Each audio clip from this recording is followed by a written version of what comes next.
Welcome back to Ball Talk with me, Lewis Bryon, and as always, today I'm joined by footballer Ken Charles and presenter Noah Jones. Boys, let's get straight into some of last weekend's Premier League games. Start of Arsenal Fulham, 1-1 draw. Is that the title over for Arsenal? I've had time to reflect on it. At the time, it felt like the worst one, the worst draw defeat we've suffered. But actually, they're a very good team. What are they, 6th at the minute? Or they were 6th. They set up very, very well. Silva's coaching them fantastically. We absolutely should have won it, and I'm sure we'll get into why we didn't. I don't think it's as bad as I initially thought. Yeah, but the thing is bad. That makes it worse for me. What makes it worse is the fact that Liverpool didn't play. Yep. The perfect opportunity to close the gap with them. 100%. Like that. If we won there, that would have been 4 points. 4 points, yeah. 5 points. Like psychologically, it's big. Like that just puts the pressure, regardless if they have the game in hand or not. Yeah, of course. But what would you you said? You know, obviously things went wrong. I've got my faults. What was your faults with what went wrong? I don't think we're cool. Yeah, that was very poor defending. And it's disappointing because in the midweek game against United, obviously most of us saw him in the lineup and thought that could be a problem. But he was solid against United. I thought he was okay. No, but you know when you don't expect, you're kind of worried. Given the fact that I was worried before the game, his actual performance was pretty much what you wanted. Fairly faultless. Like he came in and replaced Gabriel in a good way. And then so early into the Fulham game, that's schoolboy defending, man. It's difficult to understand how you can see that from a Premier League centre-half, let alone an Arsenal centre-half. Like, it's basics. He's decided to follow Jimenez, but he's gone so late. And then he hasn't reacted. He didn't follow all the way, though. No, that's what I'm saying. He hasn't gone all the way and stayed tight to him. The guy set the ball and had like 3 seconds to turn, and you haven't dropped off. And now it's a foot race, and you're always losing that.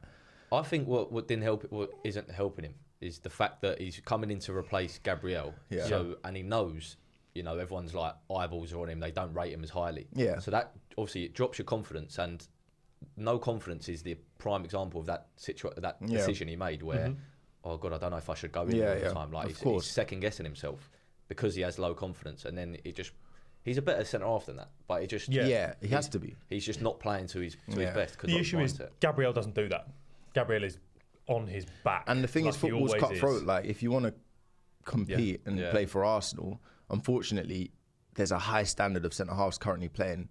And any time you get a shot, you've got to go in and you're going to have that pressure to try and, emulate what they've been doing. So that's football. And if you don't do it, I understand obviously what you're saying about the confidence and stuff lacking, which is why he's making those kind of errors. But those kind of errors can't happen regardless. No, that's not like you have to perform. Yeah, you have to. That's the pressure that comes with playing for Arsenal. And that's the only chance they had. Literally, that was literally it. But do we blame Kivior or look? I was ready to blame someone, and I always get the no, it's different when you're playing Martinelli. What, for the offside? Criminal. Oh yeah, it's criminal. It's criminal. Unforgivable in my opinion. It's criminal. I would say Kivior's mistake is worse because it feels like everyone's talking about the Martinelli error because of the situation, because it was 1-1 and we thought we'd scored the last minute winner, whereas that usually happens in games and it gets brushed under the carpet. It's still a criminal error. There's no reason for him to be offside. He's not even like trying to run in behind or anything. He's just waiting to receive the ball in an offside position. It's criminal, and it's literally if he's come a yard back, the same thing happens and we go away 2-1. The worst thing about that bit is he cuts back anyway. It wasn't. That's what I'm saying. It's not like he was trying to. Yeah, exactly. That's what I'm saying.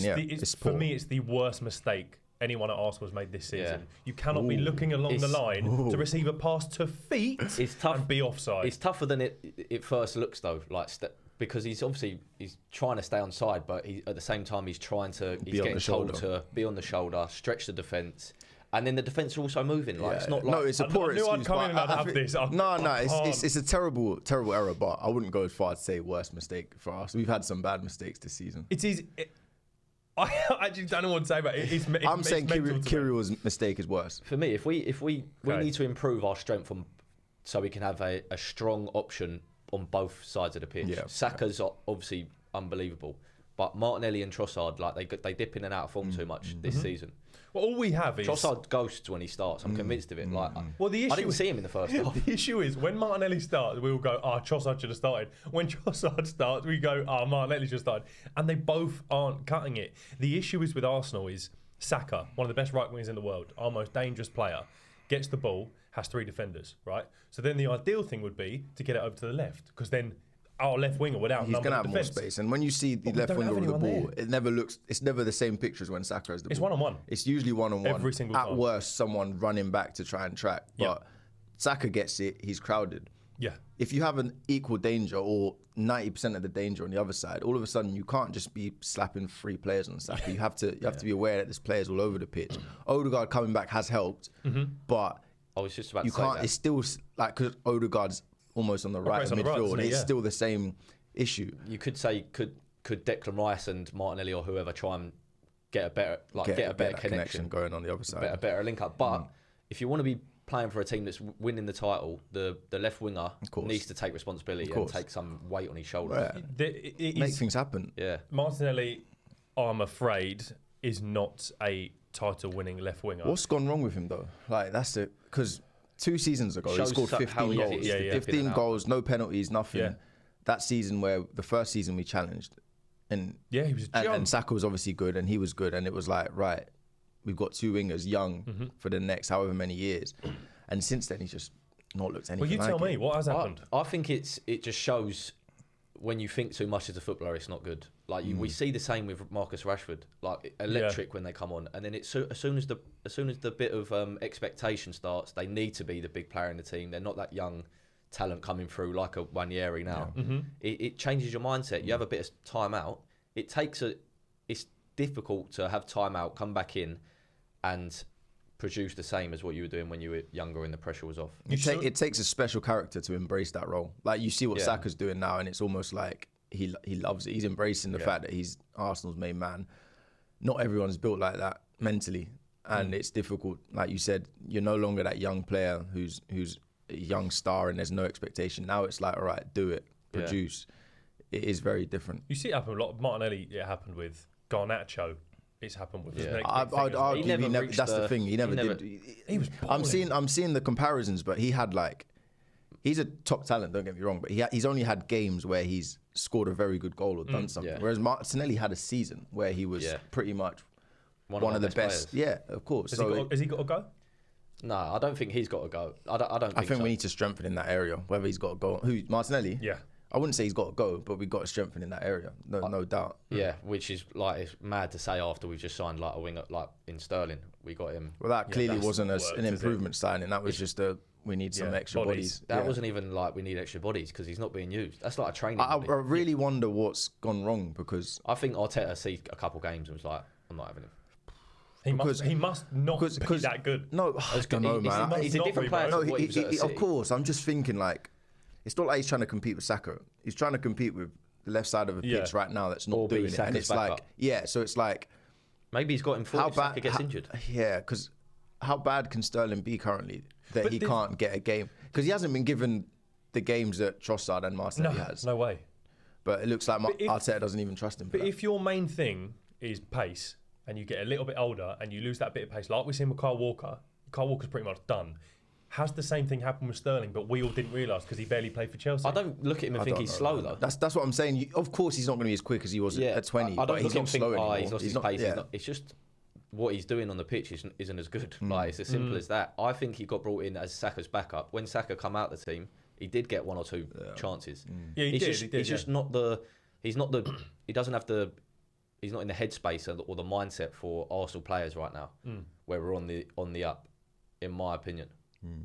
Is a winger the centre-back biggest thing we need? We need a centre-back. Like the level's too much of a drop. The centre-back thing is difficult. You can't. How many do you want? We've got. In an ideal world, you have Gabriel Saliba. Who's our third choice? You could have Ben White there. You could have Calafiori there. No, because that's not. No. I want an actual proper centre half. Ben White's a centre half. No, but he's a right back now. No, yeah, but do you know what I mean? But we can't have him as but two positions for us. No, but that's why. No, as a cover, we've got so many injuries. Yeah, but why would we have him as our cover? Do you not think Arteta signs these type of players for that reason? Yeah, but it's not working. Other than this, because they're all injured. Very unfortunate. Right. You know what I mean? What are the odds they're all going to be injured? Do you reckon if Timber and Ben White were fit that weekend? Obviously, Timber was. Yeah. One of them plays. Kirill don't start. No, doesn't start. You reckon Ben White goes in? Yes. Or Kirill goes left back. And who goes centre half? Ben White. Yeah. I don't think Kirill starts next to Saliba. He never did until recently when we've had the real injuries. Last season, whenever something happened, I'd like another centre half. That's a centre half and a winger. That's me. I think we're going to end up getting rid of a couple of defenders. I think we need a centre forward and a winger. Centre forward is a good shout. Winger I think is imperative. I think so. A left winger. I think that's got to be our clear. It's got to be it's got to be a Semenyo, a Nico Williams. Put Cunha out there. It has to be. All right.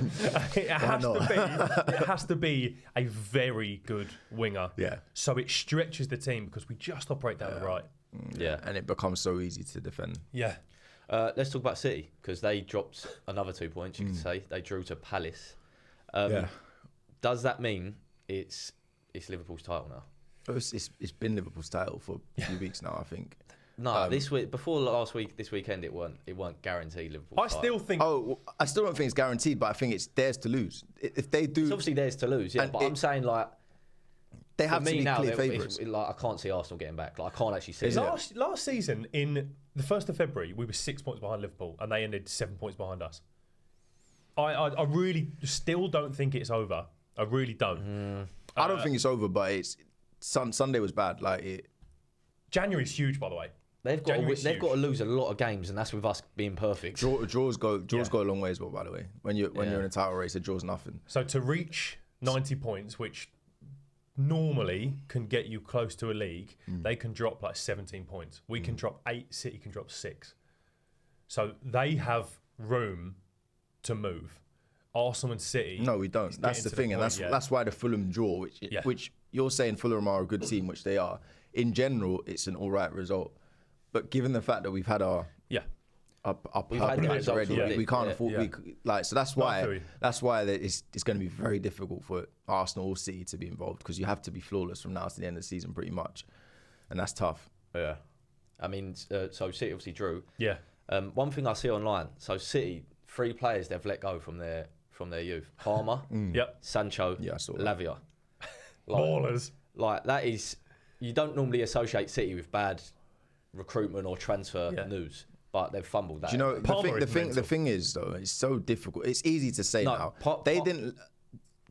Of course, they're three different players. Palmer should not have gone Chelsea. People didn't rate him until he went Chelsea. He was always good at City. No, but he was always good. He was always he's got a banger. I was there. Yeah, he's always been good. But it's when you're Palmer's age, it now becomes a case of right. I'm not playing week in week out. I need to go and play football, and that's where it becomes difficult. It's not like City have said, you're not good enough to play for us, off you go. It's you're top. You're not good enough to start for us at that moment in time. And he wasn't, which is, they won the league without. Do you know I think that's questionable though. At the time, it was Rodri, Gundogan, De Bruyne when they were out there. Yeah, but Mahrez had just gone. And Palmer, he was there. He's not really a right winger, but he was getting into it because he came on in that Arsenal game. I understand what you're saying, and it's because of how good he's got. Yeah, it's going to look like one that. How good he is. I think he's always been this good, man. Yeah, but. You don't know. Jadon Sancho and Lavia, you can kind of go they both had bad patches. I don't even think it's the bad. Yeah, I don't know. It's difficult because I just don't think none of them would let go as if to say you're not good enough. I know what you mean. I think Sancho decided to go early at 17. He went to Dortmund straight away. I don't think he was let go. I think he said, "I'm going to go Dortmund and play right now." Whereas City, he would have waited another 3. Of course, he had prime Sterling, Sane back then. He was never playing. Of course, but as a player as well. I agree with that. You still want to go get football somewhere. Yeah. But as a player, I think the players in and around your age, if you're favoured to the club over them. For example, Palmer. He would have known, Phil Foden, he would have known that them boys are favoured over him when he was 16, 17. Yeah. Sancho would have known that who's favoured over him? The players around his age that are in and around... It's only Foden, really. Foden and Palmer. Palmer's 4 years younger. Palmer's what, 22, 21? Palmer's a couple years younger. Yeah. But you still get an idea of how they're treating different players. And I reckon he would have known that there's a few players ahead of him. Yeah. Foden would have been the one clear ahead of everyone. Yeah. But so yeah, the Palmer one especially is going to always look like. Yeah. Well, speaking of Sancho, he scored, didn't he? Did he get 2 or 1? One on the weekend. Yeah. 4-3 win against Spurs. Yeah. What did you make of the game? Because Spurs are just mental, aren't they? It must be. I mean, we're having this bit at the minute where it's not the best thing to be an Arsenal fan. Being a Spurs fan must be mental. Batter City, lose to Ipswich, 2-0 up against Chelsea, then get battered. It is. When I watch it, they don't look like. It's bizarre watching them. They don't look like they're all on the same boat. Yeah, that's exactly it. Yeah, like they're poor defensively and tactically. Whether that's the manager or the players on the pitch making these wrong decisions, but there was a situation where they just won the ball back off Chelsea. They probably had 2 or 3 attackers that could have countered. Chelsea had 6 back.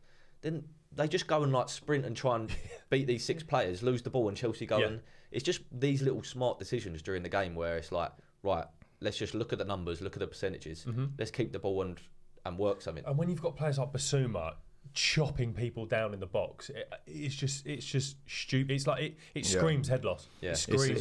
It's a real shame. Yeah, because then I literally saw that and I thought they start to blame the manager, and that's how managers lose their jobs. But what can a manager do about a player deciding to do that? A player's running outside of the box. He's literally a yard from getting outside the box, and you say, "I'm going to bring him down now." Also, you've had Pochettino, Conte, Mourinho, and now Ange. Yeah, it's probably not the manager's fault. Oh no. But there's something, I don't know. He seems very reluctant, as I've said it to on the show before, to change his style. Like it's all maybe that sort of right. We're going to be an exciting, high energy, high press attacking team. That might translate through the players to go and make them tackles earlier. Go and go and attack when it's 3v6. Yeah, they're definitely the attack when it's 3v6. Definitely. Yeah, like they're just not using their heads. The tackle in the box, like, come on, man. No manager's ever encouraging that. No, not like you have to use your brain as a player. But indirectly. I know, yeah.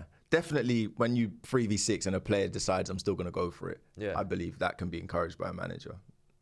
The way his style and everything. He's not teaching Basuma. Do you know what I mean? I know what you're saying. There's no excuse. No one's going to teach. I know what you're saying. You're saying indirectly his message. I don't teach him to make the wrong decision there. Like things happen. Yeah. But Chelsea, they looking good. They are looking good. We have to start talking about them because every week we say, "Nah, they're not this year." I've said, well, they're looking very good, but it's the gap that makes you say, can they go and hunt Liverpool down? I don't think many teams can. I think, again, City keep dropping points. Otherwise, I want to say they're the only team that you're like, if they turn it around, they could do it, but they just keep letting it go further and further. It would take a lot for Chelsea to hunt Liverpool down and win the league. But do you know I can't see them doing that. Do you know but what they're I've learned, though? What? The first half of the season, it's not irrelevant, but you can kind of go take the medicine and see what we're doing in January. Because then you've got another 5 months from January. That's what people forget. Salah tends to have a bit of a blank second let's see what half happens of the season. if he gets his contract early, which I hope he does. I reckon. I feel Do you think? Because he's playing for $500,000 a week. He's playing for 3 years. I think he's getting that regardless, though. No, but he wants it at Liverpool. He wants it at Liverpool. Yeah. But him and Van Dijk have come out and said we really want to stay at Liverpool for another. Because they're getting that regardless. Yeah, that's why they're playing this game. It's like if you don't give it to us, we'll get it somewhere else. But obviously, in the ideal world for them, they'd get it at Liverpool. And they've probably seen the other teams drop off. They want to stay at Liverpool even more now. Yeah, in the current stage, you would for sure. But Chelsea, in terms of their recruitment, like looking back at it now, they've pretty much been spot on with it. They've got a lot wrong as well, though. In previous, in years back. But I mean, in the last year Are you talking about in Todd Bowley's era? The last year or so. Yeah. I think if you look at like they sold Mount and got Palmer in, unreal. They sold Havertz, got Jackson in. Jackson's playing really well. Yeah. You can look at a lot of... I think in the last year and What I'm saying is that when it was happening, we were thinking... At the start, it was crazy. Yeah. Because they had so many players. I think they fixed it a lot because... That summer where they got Palmer in, they got Jackson in. And I think year on, they've been good. I mean, before that, and they've still got players. They've still got a lot of players. This is what I'm saying. They got a lot wrong. They've got a lot of players that they've got to sort. But they're filled out. Their B team that plays the Conference League. None of them can get a minute in the Premier League, and it's like, right? What are you actually going to do with these players? And they're still all on 8-year contracts. Yeah, they're all on 8-year contracts. They're all on big money. Surely you didn't sign them to play the Conference League. So, but yeah, the project's looking good. Like, they got a great team. Is the project looking good, or is Palmer looking good? Because you take Palmer out of the team. I think the team's starting to get filtered out. And you look at players like Jackson are good. Sancho look at the winger options. They got better options than us. They do. I just think you take Palmer out of the team and take Odegaard out of our team. You see, yeah, do you know what I mean? I completely agree. Of course, every team's got that. You take Salah out of Liverpool. Yeah, 100%. You have to have that player that is like that good. Yeah. But it's not. I wouldn't say it's a one-man team, man. They've got like even just look at their winger options. They've got some good options in all over the pitch. I feel that. Who finishes in the top 4 out of Spurs and Chelsea? Chelsea. Yeah, I think Chelsea easily. Yeah, I think Chelsea. Spurs are just. It's like a bull in a china shop. And not even just in like, they play a very high line because there's stats to back up that they don't anymore. They're just head loss, man. They're like headless chickens running around. I could not support that team. And you don't know what you're going to get from them. You really don't. No, I think Chelsea's starting to get really consistent. Like you kind of expect them to win certain games and they go and do it. Whereas Spurs, it's like, you said they beat City, and then it's like, right, next week just beat Ipswich, and they don't. Bro, just beat Ipswich. That game was just banner. Like that game. Yeah, it was. It was just end to end. I was thinking, what is that? Chelsea Spurs. That's the only reason why I'm like, let's see how. Like what the defenders do. Like the decisions are so poor, man. At that level, how can you be getting them decisions wrong to keep the ball when you're going against 6 players with 2 of you? Yeah. I just started the game up at 5 on 4-all, and everyone was like, "You're an idiot." And at 4-3, I was like, "Bro, let's go." It's always a good game between. Yeah, it is. Yeah.